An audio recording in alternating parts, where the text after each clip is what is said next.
What up, though? This your boy Cuzin P, and you're tuned in to the Spot. spot where the ears meet the street. Here with the players, the best. You know what I'm saying? Whatever you. Damn, I don't even know. I gotta get the shit where your ear eat. What is it? Where your ears meet the street. Where your ear meet the street. The spot where your ear meet the streets, man.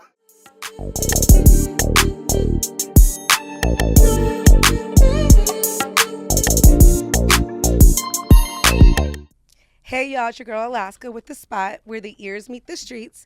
I'm here with a very, very special guest. Mommy, go ahead and introduce yourself. Hi, my name is Azul. I go by Azul Towers. If I'm so sweet, why don't you come here and take a bite? If I'm golden, why don't you go on and dim the lights? I want someone to treat me right, but treat me so wrong. All right, hola Azul, ¿cómo estás? Muy feliz. Yes, mommy. Well, we're excited to have you here. We're going to get right into it. You ready? Yes. Let's go. You describe yourself as a future lawyer and a current singer. If one day both careers demanded 100% of your attention, which one would you think would be the hardest to walk away from, and why? Ooh, girl, she was gonna cry with that. She's like, don't ask me that. Well, it's because the thing is, they already do. Like, when I was applying to law schools and stuff, we had to like sign contracts that we basically couldn't work outside of school because they told us this is very demanding. You can't do anything outside. If you work, it has to be like under 10 hours a week, and that's it. That's all you're allowed to do. So it was definitely, even just then, it was like the decision of like, what am I going to do? When am I going to have time for music? Like, when am I going to do this and that? And it was tough. So. And I'm totally laughing because I just started a new job and they had me like sign something to say that I was gonna, and I'm like, man, whatever. You finna be an Esquire, so whatever you sign is real right. true. I like, can't be like, I didn't read that. right? No. That's why I'm laughing because I'm like, it's real funny because I was like, ha ha ha, cute. I'm just gonna pretend I didn't read this, but not. Yeah. Now you're finna be a real lawyer, so like the fine print does apply to you. It matters. It matters. But no, it's something that I try to ask myself every day. I think the answer always changes, so I Yeah. can't give you a proper answer just because, I mean, obviously, I always think about if I didn't go into this path, I could probably do music full time, Yeah. right? Or like I could get a less demanding job, pay my bills, and do music as much as I can. But it's definitely something that's always called to me. So it's like, would I give it up? I don't know. And lawyer, there's so many different types of lawyers. What lawyer? What is your dream job, lawyer? I'm still looking at that. You don't know if it's defense. You don't know if it's. I have been working a lot in like the criminal field. So whether it's defense or prosecution, you know, I've been on both sides already. So just trying to get a feel for which one I feel like I could do like more justice in. But I'm still open to maybe like representing a plaintiff, you know, like personal injury, or even just going into like the whole like legislative field and doing something there, just anywhere where I could like make a difference for someone, where I could help somebody in a not so great situation, Right. get in a little bit of a better situation. That's all I want to do at the end of the day. That's beautiful. Shout out to my friend Sydney. Hey, mommy. She has a little bun in her oven. I call it what do I call it? I call it the king rooster because their last name is Reyes Gallo. So I call it the king rooster. But shout out to her. She's an Esquire, right? Oh, awesome. And she's a very, very dear friend of mine, and she is a defending attorney. And I didn't even understand what that was. I went to school for criminal justice.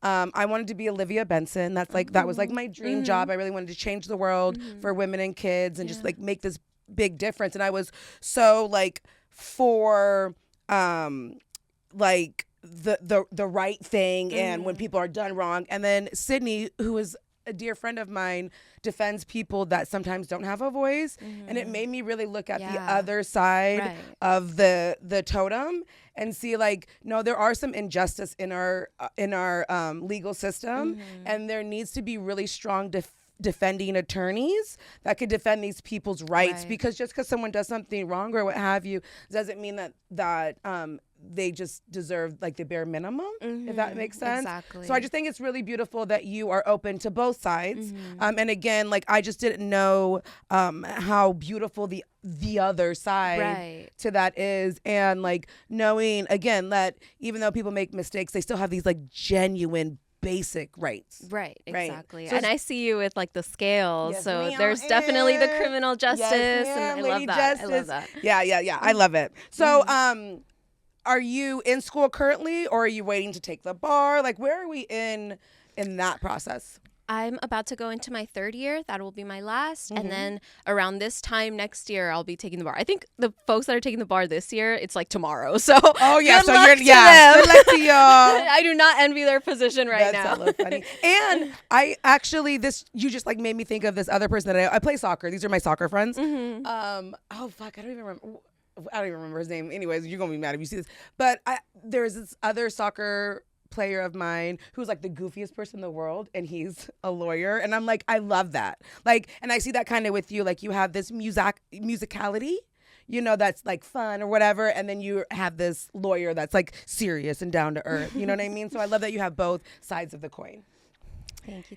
Your image has a dark, mysterious aesthetic. How much of that reflects who Azul Towers really is, and how much of that is artistic storytelling? Oh, I think the dark aesthetic doesn't even reflect Azul Towers. It reflects Azul, like me as a person. Ever since I was really young, I think I've always been a creative little kid, right? So even like in school and stuff, when they'd be like, draw about what you did this weekend and all that, I would draw myself with like bats in a cave and like ghosts and an invisible car and just all these things. And I don't know, I think to me it was just a way of like escaping like life. I don't know what like little Azul was escaping from, but maybe just like, school is school. It's so daunting and so like straightforward. You have to do, right. And I'll always be an advocate for like, give the kids arts, give them an artistic outlet, no matter what it is. I wasn't a drawer. I've never been an artist like that on paper, but I mean that was my way of letting loose and like being able to do this. And like my teachers would call my mom and like, hey, is everything okay at home? Is your child okay? Is she okay? Why is she drawing? You guys herself worship the ghosts? devil? Right, I don't know. My mom's like, no, we're Christian. She's like, no, I swear. She's like, we go to church every day. What are you talking about?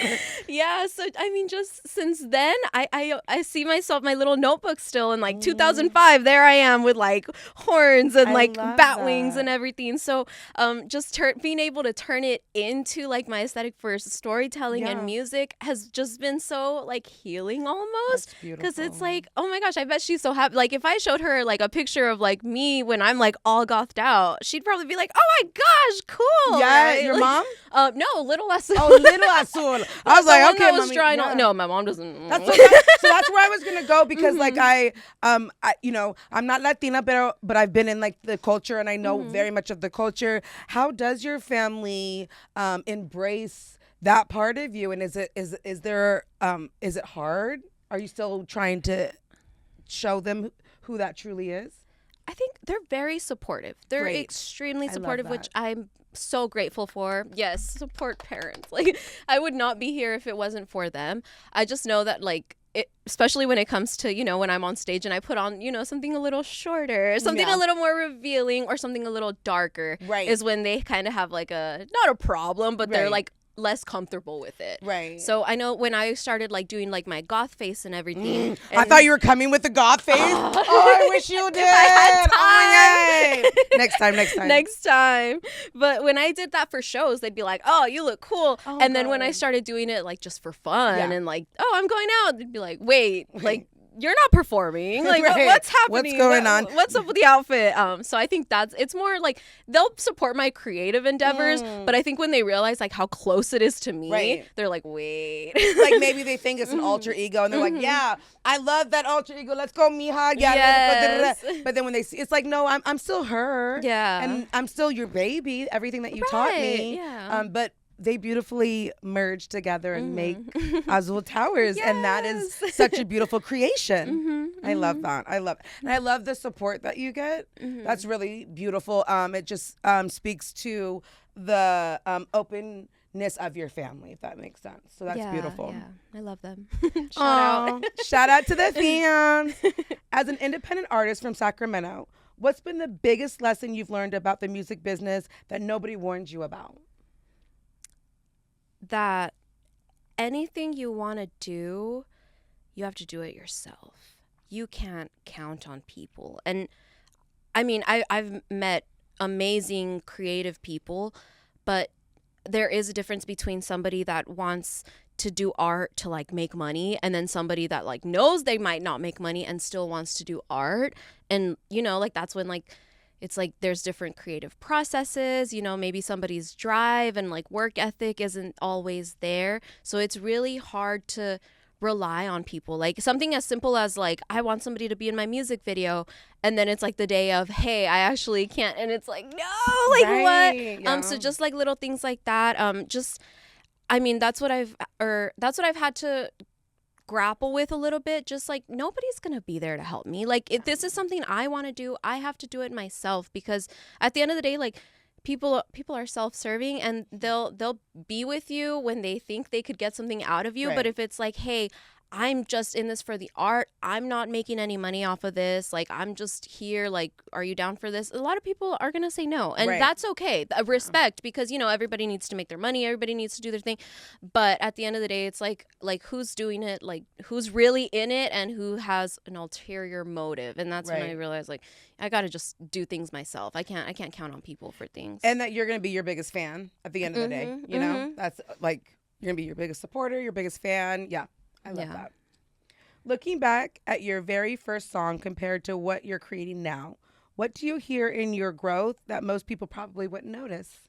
Oh, I think I'm less scared of doing things. I'm less thinking about them being who knows who, right? Ooh, who knows who? Who are you? But we love you. Yes, I'm less thinking about like, oh, this one's too slow. Like people are going to be so bored. Oh, this one, like the words aren't as like intricate and nice. And I've really had a hard time. Like sometimes I would get writer's block just because I would think I wrote something great. And then I'm like, oh, but then when they hear it, like who's they? Yeah. Who's they? I hope everybody in the back can hear this. Yes. Like you just said, at the end of the day, you're your biggest fan. And if it's like, if you like it, then just ride with it. And that's the people that follow you love that about you. Right. And I will say, that's the one thing about these artists that I'm like, bro, you're like... artists are so hard on them. I would say performing artists are so hard on themselves. And I'm like, bro, you're already there. Like I used to love to go to Pleasanton's, like Friday night, whatever. 'Cause there would be like this old, like 50-year-old woman on stage singing. And I'm like, bro, her confidence is fucking fire. You know what I'm saying? Like she's singing fucking old like Sting songs or whatever. Not even her own songs, but she's fucking fire because she's on that stage in front of all of us. That is so powerful, you know? And then I meet these amazing artists like yourself who's so great, who still are like, you know, like who's a little harder on themselves. I'm like, you're already there. Like the fact that you could stand on a stage, like that, I know that in your artistic mind, doesn't feel like you made it, but being on one stage to us, the lame people, baby, you already made it. That is such a good, like you're already there. I'm gonna carry that. Yes, I hope you take know. it, baby. You're gonna be in my head every ma'am. single day, and I'm just gonna be like, no, please. I'm already here. You're already there, baby. Yeah. That's really good. When's your next show? Do you know? August 1st. Okay. Like down the street. It's This Friday? right? It's already August. Yeah, it's finna be Friday. Is it at it's like a art studio? Yes. Upstairs? Yes. Oh yeah, for sure. I'm gonna come. I'm gonna be the loudest one. Yes. Awesome, I can't wait. I can't wait. awesome. Okay, yes, I didn't ask. I'm like, did I ask this question yet? I don't know. If someone listened to only one Azul Towers record to understand who you are as an artist, which song would you tell them to play first? And what makes that record so personal? I have this early song. It's maybe like the third song I ever wrote or released. It's really early. It's called Close Your Eyes. And I think that one would encapsulate a lot of what my art is, especially because I wrote it a little bit after my dog passed away, and she was like my childhood baby. Like I had her for like 14 years. Don't make me cry. I'm sorry. No, I know it's a little dark. What kind of dog? She was a Yorkie Poo. Her name was Kiki. Oh, Kiki, I love it. Sorry, shout out Kiki. And I mean, this was only a couple years after losing my sister, and you know, you would think like, oh, after you lost somebody so close, like any other grief is like minuscule, but no, like it kind of made everything just come rushing back. And Can you relate, know, baby. Yeah, it kind of like goes into like just not even wanting to be here anymore, just like really like it's a song about like death, honestly, but it doesn't ever mention it. It's just like saying like, oh, she's mocking me, she took what I love, like just all these things. And I think that went into like a lot of like, now if you listen to that one and then you listen to any of like my other catalogs, it's like, oh, that's why she has these little like darkness here, and that's why like the pain. Right, That's where this pain that's comes where this from. like pain is. Like it even has a line that's like, I thought I was insane, but you can't spell out paranoia without pain. Girl, and it's let's 'cause, go. Yeah, like at that point, like I had real bad PTSD. Like I was just paranoid. I couldn't sleep because it was like something bad's gonna happen. But then it's like, no, like this is paranoia, and it's because I had this pain. This grief. Yeah. It's the grief. It's all of that. So I think hearing that one, you kind of understand the other ones a little bit more. Like even like the love songs, it's like, oh my gosh, there's so much like yearning and longing. It's because of that. It's because of like that heart tug that's just like had been in me for so long. And even just like structural wise, like it's on a hip hop beat, like a dark hip hop beat. Wow. I'm still doing very melodic stuff, and then in the end there's like opera. So it's I like, can't wait to hear this song. so that is like also like it was one of the first times that I was like, I'm not scared to do things, or Let's like go. I want to just get on the mic and like do what I'm. Do you feeling think that was like maybe one of your rawest moments? I think so. Yeah. I mean, writing it was very vulnerable. Yeah. And now I was with my producer the other day. We were recording a song and he's like, do you like releasing really vulnerable stuff? Right. I'm like, well, you know what? Now I do. Like now I'm not scared. And I think that's where that's what the people want to see. They want to see this vulnerability. They want to see this true artist. Like we could go on Instagram and see all these fake people if we want to fucking do that. But what people want to see now, like the real people want to see the story, the grit, the emotion, you know, what you overcame. Can I ask you how old you were when your sister passed?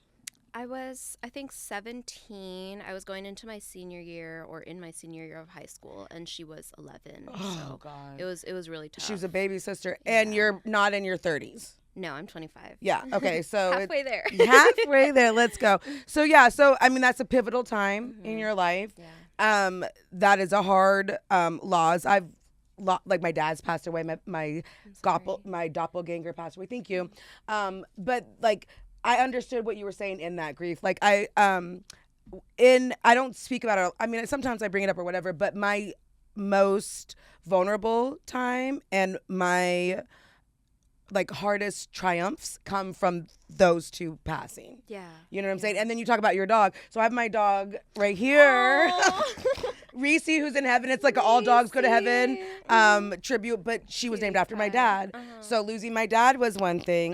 Losing my best friend was one thing. And then my dog, it was like you were the one thing that held me together. Yes, right? because at the end of the day, like they become an emotional support, Yeah. and then losing them is like, damn. Yeah, exactly. Yeah. And then, so now I have Polly. She's a multi-poo. I wish she was here. You have to meet her because she's the best dog ever.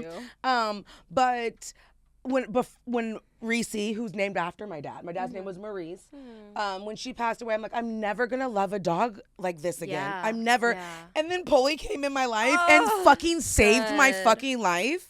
And it's been shit.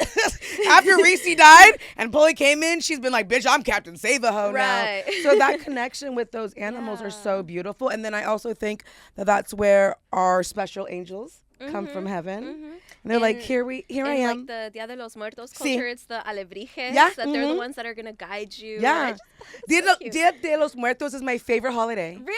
Yes. Every year, I bring so if whoever I met in the year and connected with the most, or maybe I feel needs like the most healing, I will. So I have my altar, and then I'll add one thing for their altar. So every year, it's a new thing for someone else's altar, and then I give it to them after. Oh yeah. That's Do you do an really altar? cool. Not myself, but if there's Ooh. like that, my school puts together one, and I always participate in that one. Perfect. So. Oh yeah, it's Dia de los Muertos. I think that's what's gotten me through these departures. Because I'm like, all right, come on, Dia de los Muertos. Yes. My family's finna come. We finna party. I'm gonna have a couple of shots for them or whatever. Yes, and it's all colorful. Yes, my and dad's it's a gonna have the dots. I always celebration. do dots candy for my dad. I love it. What are some things that you have on that you bring to the altar? My sister loved sweets. Yeah. So just any Anything candies I sweet. could find. I And love that. you know that putty, like the flarp? Yeah. the one that you see. Yeah. I'll put I that know. on. She Yes. was funny like that. So I'm I like, here you love go. that. Here, go make your jokes over there. Yes, like go fart over there, sister. Yeah. Oh, I love that you're still doing that, and then that you bring that around. And to be honest, it's the first what is it? Person that I've had on that's even gone to Dia de los Muertos with me. You know what I'm saying? Really? And it's your favorite? Yeah, it's Come my on. fucking I'm favorite. honored. Oh my god, I love it's just so powerful to me, and I wish more cultures would kind of like celebrate. Yeah. Because I mean I'm Catholic, so All Saints Day is a thing, but they're like, oh, it's All Saints Day. Go over. I'm like, no, but explain it to me. Right, And then yeah. when I learn what Dia de los Muertos is, I'm like, oh, that's what it is. There it is. Yeah, awesome. I love that. You're building a career while also preparing for a profession as demanding as law. How do you perfect your creativity from burning out when life gets overwhelming? Ooh, if anything, the creativity helps prevent the burnout. Yes. Yeah, I've definitely had times where I'll be like studying at school all day because like if I go home, it's nap time. It's game over. It's dinner and nap. So I would stay at school from like 9 in the morning, 8 in the morning till like 11 p.m. You know, sometimes more. That's like during like the hard parts, right? But when I go home, there's definitely like I'm in the car, like I have like a 20-minute drive, and I'll just like put on some karaoke and belt all the way home. Yes, girl. So then I can get home and just like breathe, Yeah, right? So if I love anything, that helps. Or sometimes I'll even just put on like some beats, some instrumentals, and that's like honestly sometimes when the biggest inspiration comes. And maybe it's like a procrastination thing. Like it's like, oh, I have to focus on like towards. No, but this song is right here. Like I gotta write it. I can't ignore it. So if anything, I think art is just such a help in preventing all burnout, right? That's why I'm like, put kids in arts, like no matter what, It's because so even like I'm not a important. kid and it's still Right. helping me so much. So it's like just being able to build that from youth, like it's gonna help so much in the long run. Exactly. Do you perform in English and Spanish? Yes. Yeah, okay. And tell me some of your inspirations, your favorite singers. Ooh, Do you rap as well or just sing? I just sing. Okay, yeah. It always changes, honestly. I think Or currently? right? Currently, honestly, I've been really into classical, which is like not words, right? That's fine, yeah. But just being able to just go along to the melody, you know? I don't know. love that. I've been really... When you were talking about opera, I used to go to the opera by myself in sixth No grade. way. Oh yeah, I used to love it. Can oh, we go to one? Yeah. Oh yeah, let's go. I'm down. Yes, I might so cry fun. a little bit, but yeah, And let's go. that's what it's Oh yeah, for. let's do it. Yeah, I love the opera. Like, Mm-hmm. yeah, I love all of that. So that's what you're in right now. Is you're in your classical. I'm in my vibe. classical. Yeah, like right before this, I had some Beethoven. Oh my on. god! Oh my god! So I was talking to an artist and they were showing me some music or whatever, and they had a flute in the background. I'm like, that's yeah, this shit beautiful. right here. I'm like, oh, this is so like this is what we do music for. Like it's that. It's like. I'm kind of over like the mainstream that we've heard this. Like I want to get some like let's get a fucking violin, let's get a fucking flute, like let's get some live music in here and let's like really jam out because that's really what musicality is. Yeah, I saw this thing that like because of TikTok and all that, that's why music has been so mainstream recently because artists are just trying to be heard and that's the way to be heard through a TikTok. So they're trying to make like a TikTok hit that can just grab your attention really quick. But then it's like, yeah, where are the violins? Where's the depth? Where's all of that? And to be like, oh girl, we're gonna take it there. they might grab the attention, but it's going to be a very small like second of that. They're going to be heard. The song's going to be dope, and then someone else is going to come on to something catchy. One viral moment. But that, again, that musicality, that oh my gosh, I listened to Azul Towers and she had a violin in that shit. That shit was so fire. That's going to be what's going to be different. That's what people are going to always remember. So don't do the trends, guys. Be different. I will say I've fallen a little bit to the trends. I mean, not all the time. Not all the time. I think you could try use to balance trends to build, yes, but not to ride. If that makes sense, right? Yes, exactly. Build with a trend, don't ride the Don't trend. ride it. I'm with that.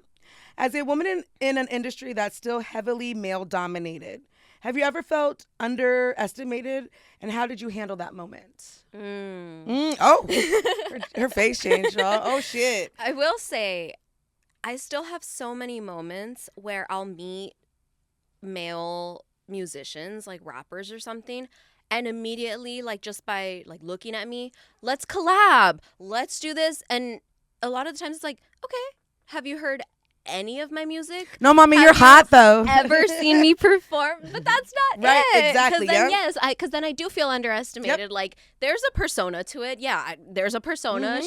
She gets ready. She's she that does her bitch. thing. Yeah.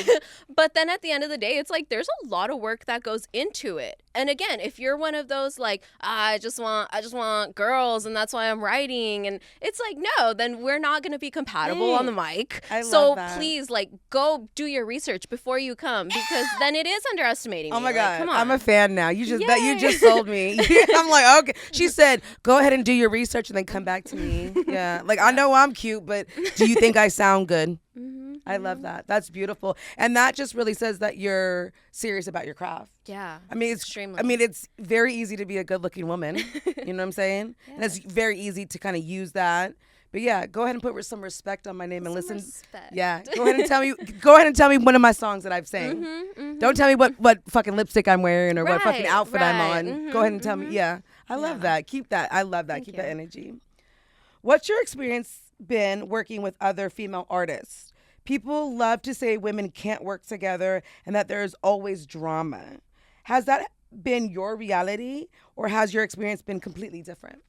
It's been different. Okay. I love women. Yes, same. I love women so much. Shout out Indigo. Oh yes, yes. I think we're having her right after this. Let's go. Yes. Or two after. A what? Indigo. You said, oh right. That's what you shouted out. Yeah. We're gonna see her today. Oh, beautiful. Yeah, Well, she's one of like the first women that I met here in Sacramento when I moved.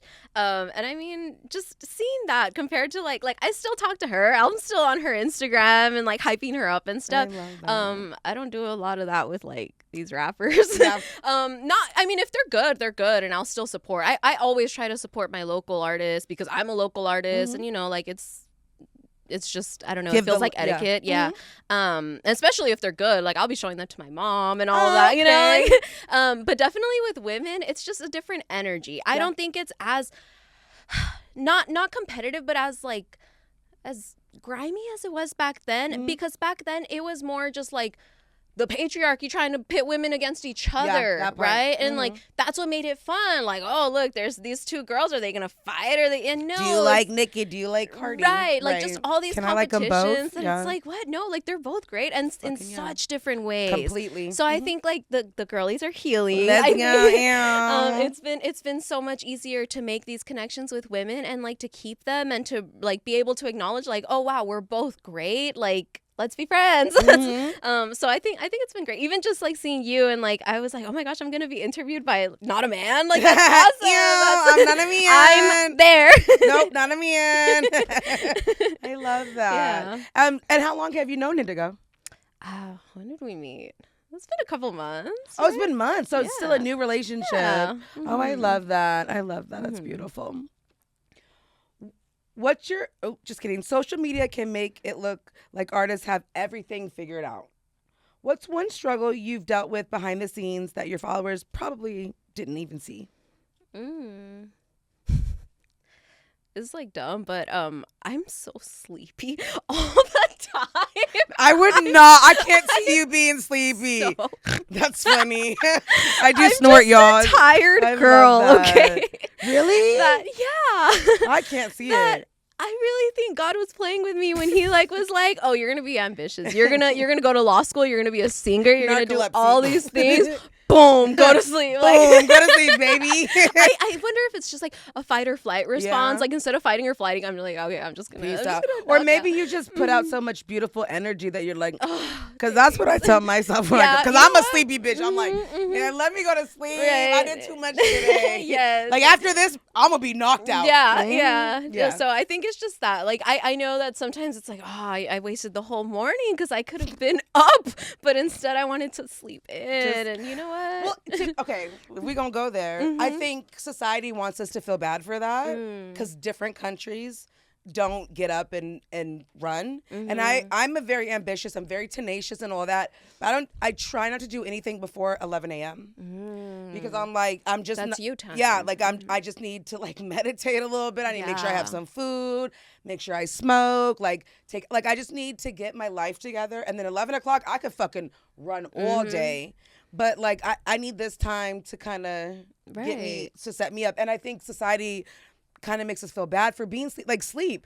If you're sleepy, that's because you exerted yourself. Like I Right. want to go home and be fucking tired. Right. I want to be worn the fuck out, you know? So there's nothing wrong with being a sleepy person. That to me that just tells me that you do a lot. Thanks. Yeah. Yeah. Tell so my yeah. mom. I will. Mommy, she does a lot. Tired. She's tired. Let her sleep. 5 years from now, when people hear the name Azul Towers, what would you hope they say about your impact, not just as a singer, but as a person? Going back to earlier, like when I said I just kind of want to help a person, I hope that's just the impact that I can leave on people that I come across. I think the world is hard and living is hard and life is hard and sometimes we just want to sleep, sometimes we just want to cry. So if you could come across a person that can make your day just a little better, then that's always a blessing. And I want to be that person to people. That's so special. That's so sweet. That's so giving. So yeah, y'all see her for that forever. If you need a lawyer, if you need someone to sing to you, that's your girl. I need you to do one more thing before you leave, okay? I need you to look into that camera and tell everybody how we could find you, where your music is, your Instagrams, your ticking and talking and all that stuff. This one? That one. Okay. You could find me anywhere, Instagram, YouTube, Spotify, at Azul Towers. That's AZUL Towers, plural. That's it? All of it? Yep. That's it. Do you have any shows coming up? August 1st at Self Designs Art Gallery. K Street, K Street. right next to Townie. Exactly. That part. Right across from us, y'all. Yeah, it's right there. All right, y'all, we out. Let's go.